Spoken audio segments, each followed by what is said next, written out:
বাবা মাকে হত্যার পর বনগাঁর এক মাদ্রাসায় ঢুকে ধারালো অস্ত্র দিয়ে একের পর এক ব্যক্তিকে কোপানোর গুরুতর অভিযোগ উঠল এক যুবকের বিরুদ্ধে। এই ঘটনায় অন্তত 4 জন গুরুতর আহত হয়েছেন, তাদের মধ্যে 2 জন ওই মাদ্রাসার শিক্ষক। চাঞ্চল্যকর এই ঘটনা ঘটেছে উত্তর 24 পরগনা জেলার বনগাঁ থানার অন্তর্গত বনগাঁ হাফেজিয়া খারিজিয়া এতিমখানা মাদ্রাসায়। বুধবার সন্ধ্যায় রক্তাক্ত অবস্থায় জখম ব্যক্তিদের বনগাঁ মহকুমা হাসপাতালে ভর্তি করা হয়। এদিকে অভিযুক্ত যুবককে পাকড়াও করে বনগাঁ থানার পুলিশ।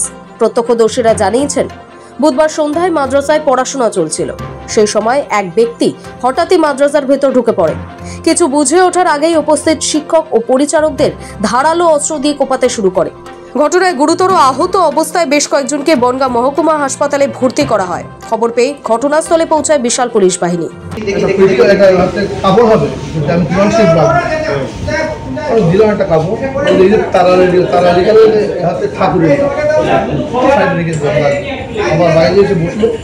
বসার পরে সে ঘরে গেল, গিয়ে বলছে ক্লান্সিপ আমি তো অনেক দূর থেকে এসে ক্লান্সিপটা একটা কাপড় হবে, আর কাপড় তো এখানে হয় না, সিনিয়র মানুষের পাশে কাপড়ের আছে, ওখানে গিয়ে আপনি পেয়ে যাবেন।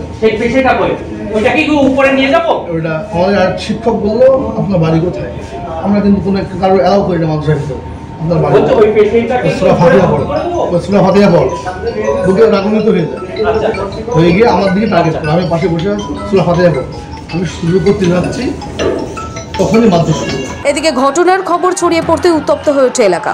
মাদ্রাসার সামনেই বনগাঁ বাগদার সড়ক অবরোধ করে স্থানীয়রা। উত্তেজিত জনতাকে শান্ত করতে গিয়ে আক্রান্ত হন বনগাঁ থানার আইসি শিবু ঘোষ। আবার একদল উত্তেজিত জনতা বনগাঁ থানায় যায়, ভাঙচুর করে দুষ্কৃতীকে ছিনিয়ে নেওয়ার চেষ্টা করে। থানার টেবিল চেয়ার ভাঙচুর করা হয়। জনতাকে ছত্রভঙ্গ করতে পাল্টা লাঠিচার্জ শুরু করে পুলিশ। এই ঘটনায় একাধিক পুলিশকর্মী জখম হন। পুলিশ জানিয়েছে, ধৃত যুবক হুমায়ুন কবির বর্ধমানের মেমারির বাসিন্দা। পুলিশ অভিযুক্তকে গ্রেফতার করেছে। প্রাথমিক তদন্তে জানা গিয়েছে, বুধবার সকালে বাড়িতেই বাবা মাকে হত্যা করেছিল সে। তারপর মেমারি থেকে বনগাঁয় এসে মাদ্রাসায় তাণ্ডব চালায়।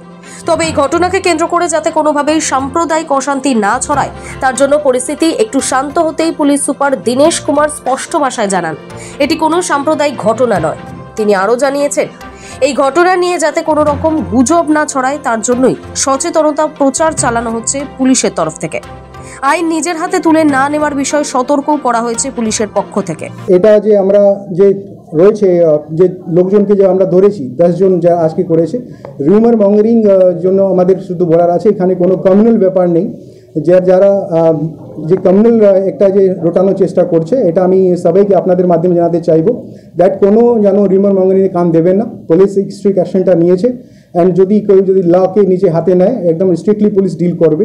তবে কেন বাবা মাকে খুনের পর প্রায় 100 কিলোমিটার দূরে এসে হামলা চালালো যুবক, তা নিয়ে দানা বেঁধেছে রহস্য। কি কারণে বাবা মাকে খুন আর কেনই বা বনগাঁয় হামলা, কারণ মোটেও স্পষ্ট নয়। মেমারি থেকে বনগাঁয় 6 তদন্তকারী আধিকারিক। এদিকে থানা ভাঙচুরের ঘটনায় 10 জনেরও বেশি অভিযুক্তকে গ্রেফতার করেছে পুলিশ। থানায় চড়াও হওয়া বাকিদের খোঁজেও তল্লাশি জারি রয়েছে। দীপ সেনের রিপোর্ট, সময় কলকাতা।